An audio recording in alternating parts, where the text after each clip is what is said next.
오늘 하나님께서 우리에게 주시는 말씀은 사무엘하 15장 10절부터 18절까지 말씀입니다. 우리 드라마 바이블로 함께 봉독하도록 하겠습니다. 이에 압살롬이 정탐을 이스라엘 모든 지파 가운데에 두루 보내 이르기를, 너희는 나팔 소리를 듣거든 곧 말하기를 압살롬이 헤브론에서 왕이 되었다 하라 하니라. 그때 청함을 받은 200명이 압살롬과 함께 예루살렘에서부터 헤브론으로 내려갔으니 그들은 압살롬이 꾸민 그 모든 일을 알지 못하고 그저 따라가기만 한 사람들이라. 제사 드릴 때에 압살롬이 사람을 보내 다윗의 모사 길로 사람 아히도벨을 그의 성읍 길로에서 청하여 온지라. 반역하는 일이 커가매 압살롬에게로 돌아오는 백성이 많아지니라. 전령이 다윗에게 와서 말하되, 이스라엘의 인심이 다 압살롬에게로 돌아갔나이다. 다윗이 예루살렘에 함께 있는 그의 모든 신하들에게 이르되, 일어나 도망하자. 그렇지 아니하면 우리 중 한 사람도 압살롬에게서 피하지 못하리라. 빨리 가자. 두렵건대 그가 우리를 급히 따라와 우리를 해하고 칼날로 성읍을 칠까 하노라. 우리 주 왕께서 하고자 하시는 대로 우리가 행하리이다. 보소서, 당신의 종들이니이다. 왕이 나갈 때 그의 가족을 다 따르게 하고 후궁 10명을 왕이 남겨두어 왕궁을 지키게 하니라. 왕이 나감에 모든 백성이 다 따라서 벳메르하게 이르러 멈추어 서니 그의 모든 신하들이 그의 곁으로 지나가고 모든 그렛 사람과 모든 블렛 사람과 및 왕을 따라 가드에서 온 모든 가드 사람 600명이 왕 앞으로 행진하니라. 아멘. 오늘은 사무엘하 15장 10절부터 18절의 말씀으로 무엇을 따르고 있습니까? 라는 제목으로 함께 말씀을 나누도록 하겠습니다. 사무엘하 15장은 압살롬이 본격적으로 반란을 일으킨 장면이 나옵니다. 다윗의 모사였던 아히도벨도 압살롬을 따랐고 백성들도 압살롬을 따랐다고 합니다. 압살롬의 반역 소식을 들은 다윗은 일어나 도망하자라고 말하며 왕궁을 빠져나와 도망합니다. 오늘 제목처럼 사람들은 무언가를 따라 살아갑니다. 성공이나 명예, 돈을 따라가는 사람이 있고 내 가족과 또 건강, 평화를 따라가는 사람이 있고 혹 신앙적으로는 하나님의 뜻과 그 말씀을 따라가는 사람들이 있습니다. 오늘 본문에는 세 부류의 사람이 등장하는데 첫 번째는 사람을 따라간 압살롬이고요. 두 번째는 압살롬을 따라간 백성들, 그리고 마지막으로는 하나님을 따라간 다윗, 이렇게 세 분류의 사람을 소개하려고 합니다. 오늘 말씀을 통해서 과연 나는 무엇을 따르고 있는가를 한번 생각해 보시고 하나님을 기뻐하시는 모습으로 나아갈 수 있는 저와 여러분들이 되었으면 좋겠습니다. 오늘 본문 10절 11절 우리 함께 같이 읽어보도록 하겠습니다. 같이 읽습니다. 시작. 이에 압살롬이 정탐을 이스라엘 모든 지파 가운데에 두루 보내 이르기를, 너희는 나팔 소리를 듣거든 곧 말하기를 압살롬이 헤브론에서 왕이 되었다 하라 하니라. 그때 청함을 받은 200명이 압살롬과 함께 예루살렘에서부터 헤브론으로 내려갔으니 그들은 압살롬이 꾸민 그 모든 일을 알지 못하고 그저 따라가기만 한 사람들이라. 성경을 보면 이 압살롬은 사람의 힘을 잘 아는 사람이었던 것 같아요.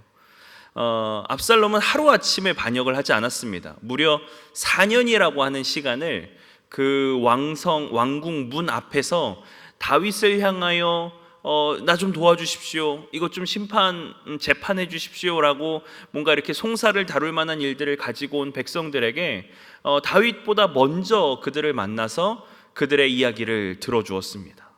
그래서 그들의 억울함을 들어주고 때로는 공감해주고 어떤 때에는 다윗의 부족함을 지적하기도 하면서 조금씩 사람들의 마음을 얻어갔어요. 이 다윗의 반란은요, 압살롬의 반란은요, 다윗을 향하여 바로 들이댄 것이 아니라 아주 오랜 기간을 준비했습니다. 그 오랜 기간 동안 무엇을 했냐면 사람들의 마음을 얻는 그 작업을 한 것이죠. 성경은요 이렇게 표현합니다. 이스라엘 사람의 마음을 압살롬이 훔치니라. 이스라엘 사람들의 마음이 실제로 압살롬에게 향하고 있고 또 압살롬은 반역을 진행할 때도 군사를 모으는 것보다 사람을 모으는 것에 더 힘을 썼던 것 같아요. 아무 상관없는 그 예루살렘에 살고 있는 다윗의 그 유력 인사들을 200명이나 데리고 헤브론으로 같이 갑니다. 그들은 아무것도 몰라요. 압살롬이 지금 반역을 하려고 하는 건지 몰라요. 그냥 예배 드리러 가나 보다 이러면서 이 압살롬이 같이 가자 그러니까 가는 건데, 이 압살롬이 그들을 데리고 가는 이유는 이들이 나와 함께하는 사람들이야를 보여주기 위함이었던 거죠. 실제로 헤브론에 도착해서 그가 반란을 선포했을 때 대부분의 사람들은 분노하며 왜 우리를 이곳에 데려왔느냐라고 화를 내며 돌아갈 것입니다. 그러나 실제로 그 200명의 사람들이 압살롬과 함께 헤브론으로 가는 길에 그들을 봤던 사람들은, 야, 다윗이 이제 지지 기반이 아무것도 없구나, 사람들이 다 떠났구나, 이런 소문들이 흘러날 수 있는 것을 압살롬은 알고 있었던 거죠. 그래서 이 압살롬은 사람의 마음을 들어주고 또 사람을 초청하고 또 사람들을 데리고 가면서 점점 자신의 사람들을 불려갔습니다. 그런데 이 압살롬은 사람의 중요성은 알았지만 사람을 사랑하는 사람은 아니었던 것 같아요. 왜냐하면 사람은 누군가를 사랑하게 되면 그 사람을 섬깁니다. 그 사람의 아픔을 들어주고 그 아픔이 어떻게든 해결될 수 있도록 그를 돕습니다.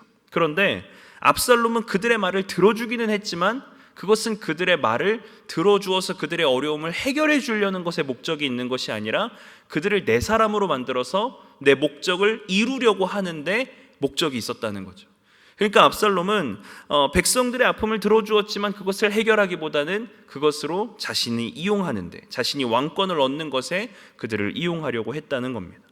우리 12절부터 13절의 말씀을 같이 한번 읽어보도록 합니다. 시작. 제사 드릴 때에 압살롬이 사람을 보내 다윗의 모사 길로 사람 아히도벨을 그의 성읍 길로에서 청하여 온지라. 반역하는 일이 커가매 압살롬에게로 돌아오는 백성이 많아지니라. 전령이 다윗에게 와서 말하되 이스라엘의 인심이 다 압살롬에게로 돌아갔나이다 한지라. 압살롬이 사람들의 마음을 얻을 수 있었던 이유가 뭘까요? 성경은 압살롬에 대해서 소개할 때 이렇게 소개합니다. 온 이스라엘 가운데에서 압살롬 같이 아름다움으로 크게 칭찬받는 자가 없었더라. 그는요, 외모가 굉장히 뛰어났습니다. 머리카락도 풍성했어요. 사람들의 아픔을 공감하는 말도 굉장히 잘한 것 같습니다. 심지어 왕처럼 병거와 말을 거느리며 위엄을 갖춘 모습도 보여주었어요. 그러니까 사람들이 보기에 이 압살롬은 진정 왕으로서의 면모를 다 갖춘 사람이다 할 만한 사람이었던 거죠. 그래서 백성들은 자연스럽게 다윗보다 압살롬을 흠모하기 시작합니다. 그런데 하나님께서는 이스라엘의 왕의 자격에 대해서 이야기를 하실 때 병거를 소유하지 말라고 했어요. 그래서 실제로 다윗은 블레셋, 모압, 그리고 소바왕 하다데셀과의 전쟁에서 승리하여 얻게 된 병거와 말들 중에서 100개를 제외하고는 그 말의 힘줄을 다 잘라버렸습니다. 하나님의 명령을 기억하고 순종한 거죠. 사무엘하 8장 4절 같이 한번 읽어보도록 합니다. 시작. 그에게서 마병 1700명과 보병 2만 명을 사로잡고 병거 100대의 말만 남기고 다윗이 그 외의 병거의 말은 다 발의 힘줄을 끊었더니, 다윗은 하나님께서 세우신 왕으로서 그 자리를 지키기 위해서 애썼습니다. 그렇기 때문에 당연히 병거를 늘리고 말을 늘리고 전쟁을 하는데 필요한 모든 군수 물자들을 준비하는 것에 집중해야 할 왕이지만 하나님의 명령을 기억하여 그것을 하지 않았습니다. 그런데 압살롬은 사람들에게 위험 있어 보이게 하기 위해서 병거와 말들을 끌고 다녔다는 거죠. 그렇다면 이스라엘 백성들은 어떻습니까? 압살롬의 그러한 모습을 보면서 신명기 17장 16절의 말씀을 기억해야 되는 거예요. 하나님께서 병거를 소유하지 말라고 하셨는데 압살롬은 왜 저렇게 병거를 타고 늠름한 왕처럼 하고 다니지? 저러면 안 되는데? 라고 생각을 해야 되는데 이스라엘 백성들도 그 모습을 보면서 어떻게 생각을 하는 거예요? 멋있다. 실로 왕이 되기에 합당한 자다. 이 압살롬의 아름다움과 이 압살롬의 늠름한 자태에 그를 왕으로서 추대하는 것에 그들이 그 마음이 동하여 갔다라고 하는 거죠. 그 결과가 어떻습니까? 다윗은 전령을 통해서 이스라엘의 인심이 다 압살롬에게로 돌아갔나이다 라는 보고를 듣게 됩니다. 간혹 우리는 하나님의 뜻보다 내 눈에 멋져 보이는 거 혹은 내 마음에 좀 더 드는 거, 그런 것들을 좀 따라갈 때가 있는 것 같습니다. 누가 더 내 마음을 알아주는지, 누가 더 나의 마음과 같은 마음인지, 하나님의 뜻보다 나의 지금 어려움과 나의 상황들 혹은 내가 흠모할 만한 것들을 가지고 있는 사람을 더 쫓아가게 된다는 거죠. 그러다 보면 자연스럽게 무엇이 뒷전이 될까요? 하나님의 말씀이 뒷전이 됩니다. 하지만 하나님께서는 그 마음의 중심을 보시는 분이기 때문에 하나님의 뜻과 하나님의 말씀 앞에 순종하는 자를 세우시고 그를 따르는 것을 기뻐하십니다. 그렇기 때문에 우리는 내 눈에 보기에 혹은 내 마음에 흡족한 그러한 사람을 따르는 것이 아니라 하나님의 말씀을 기준으로 그것에 따라서 하나님의 기뻐하신 뜻으로 분별하고 나아가야 할 것입니다. 오늘 본문 14절부터 18절까지 말씀 같이 한번 읽어보도록 하겠습니다. 시작. 다윗이 예루살렘에 함께 있는 그의 모든 신하들에게 이르되 일어나 도망하자. 그렇지 아니하면 우리 중 한 사람도 압살롬에게서 피하지 못하리라. 빨리 가자. 두렵건대 그가 우리를 급히 따라와 우리를 해하고 칼날로 성읍을 칠까 하노라. 왕의 신하들이 왕께 이르되 우리 주 왕께서 하고자 하시는 대로 우리가 행하리이다. 보소서 당신의 종들이 있니이다 하더라. 왕이 나갈 때에 그의 가족을 다 따르게 하고 후궁 10명을 왕이 남겨두어 왕궁을 지키게 하니라. 왕이 나가매 모든 백성이 다 따라서 벤메르하게 이르러 멈추어 서니 그의 모든 신하들이 그의 곁에서 지나가고 모든 그렛 사람과 모든 블렛 사람과 및 왕을 따라 가드에서 온 모든 가드 사람 600명이 왕 앞에서 행진하니라. 압살롬에 대해서 살펴봤고 압살롬을 흠모했던 이스라엘 백성들을 살펴봤습니다. 이젠 다윗을 살펴볼 차례인데 여기서 나타나는 다윗의 모습은 참 굉장히 좀 추레합니다. 굉장히 겁도 많은 것 같고요. 막 도망가자 그래요. 빨리 가자. 일어나 도망가자. 압살롬의 칼날이 우리를 칠까 두렵구나. 막 이러면서 도망갑니다. 그러나 그럼에도 불구하고 제가 하나님을 따라간 다윗, 하나님을 붙잡은 다윗이라고 소개한 이유는 다윗에 대해서 한번 생각해 보세요. 다윗은요, 아직 어려서 군대에 차출되기도 전에 소년이었을 때에 골리앗과 맞서 싸웠습니다. 왜냐하면 그가 하나님의 군대를 모욕했기 때문이에요. 하나님을 모욕했기 때문입니다. 그러니까 그는 그저 단순히 나보다 크고 큰 세력을 가지고 큰 능력을 가진 사람을 그냥 단순히 두려워하는 사람은 아니었어요. 그렇기 때문에 골리앗 앞에서도 물러서지 않았던 다윗이 지금 압살롬이 자기를 치러 온다는 소식에 빨리 가자, 도망가자, 두렵구나 라고 할 만큼 겁쟁이 같은 모습을 보이는 것은 조금은 이해하기가 어렵습니다. 그럼에도 불구하고 한번 생각을 해볼게요. 그 상황을 한번 생각을 해보면 일단 압살롬은요, 자신의 계획을 철저히 숨기는 사람입니다. 암논을 죽일 때에도 자신의 계획을 2년 동안이나 철저히 숨겨왔던 사람이에요. 그러니까 철저하게 준비하고 각 모든 지파에다가 자신의 사람을 심어놓은 다음에 나팔이 부는 순간 압살롬이 왕이 됐다라고 외치라고 합니다. 그러니까 온 지파에서 갑자기 일순간에 압살롬이 왕이 됐다는 소식이 쫙 퍼지게 만들어 놓은 거예요. 엄청난 지략인 거죠. 그러니까 다윗 입장에서는 갑자기 온 지파에서 압살롬이 왕이 됐대. 다윗은 그럼 어떻게 되는 거야? 라고 하는 이 소식이 막 퍼지니까 이 다윗 입장에서는 이제는 누가 아군인지 누가 적군인지 구분하기가 굉장히 어려운 상황이 되었습니다. 심지어 이 다윗은 이제 젊었을 때는 그래도 용사였고 장군이었지만 이제는 좀 늙었어요. 압살롬을 상대하기에 조금 이제 기력이 붙이기도 합니다. 뭐 그렇게 판단했을 수도 있을 것 같아요. 그런 두려움이 있었을 수 있을 것 같습니다. 그러나 그럼에도 성경에서는 이렇게 이야기를 합니다. 성경에서는 이 다윗이 그냥 단순히 두려워서 떠났다 이렇게 말하는 것이 아니라 성경에 보면은 우리를 해하고 칼날로 성읍을 칠까 하노라 라고 하는 부분에 제가 하이라이트를 해놨는데, 그 부분을 하이라이트를 해놓은 이유는 뭐냐면 지금 다윗은요 단순히 그냥 압살롬과 자신의 전쟁 속에서 내 왕위를 지켜야지 라고 하는 전쟁으로 생각하지 않았던 거예요. 무슨 말이냐면은 지금 다윗은요 나단이 자신에게 하나님의 말씀으로 징계했던 그 내용들이 지금 자신들에게 계속 이루어지고 있다라고 하는 사실을 인지하고 있습니다. 너의 집안이 칼이 끊이지 않을 것이다 라고 하는 말씀들이 계속적으로 이루어지고 있는 거예요. 암논이 다말을, 그리고 압살롬이 암논을.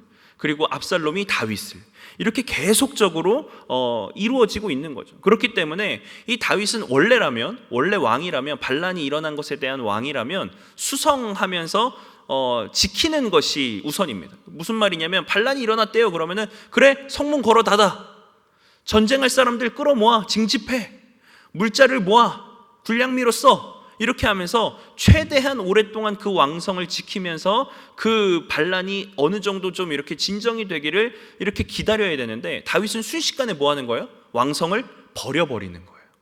그럼 어떻게 됩니까? 반란군이 바로 왕성을 차지하게 되죠. 그러면은 그 왕성은 순식간에 반란군에게 점령당해 버립니다. 그러면 반란은 끝나는 거예요. 그러면 다윗은 이제 더 이상 왕이 되지 못하는 거죠.